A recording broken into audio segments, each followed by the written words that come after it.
picnic to bye bye kang khai 2025 nga dong picnic ta mi klang ke ya ren na mi kam za zuen he na mi pu wi zue kam wi zu ha ni ali ko si la la ga yes con khai ni ni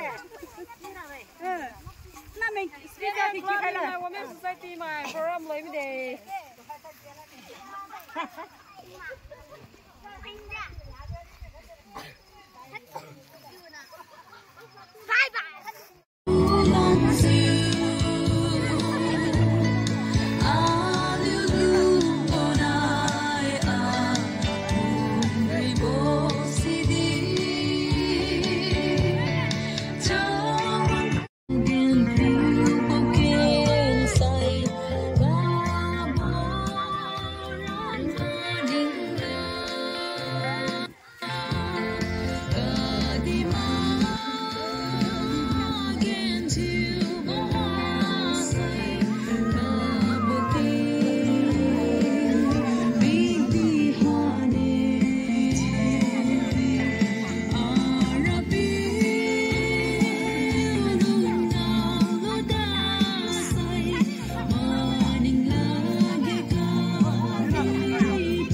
Mzilumo, baba ala, mzilumo.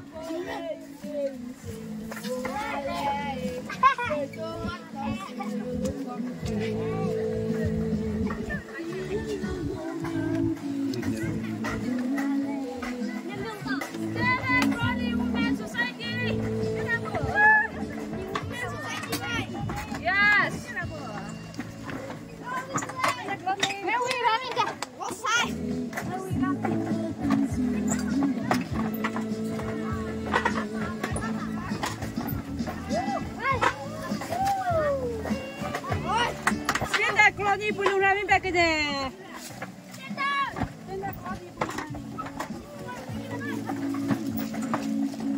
Bye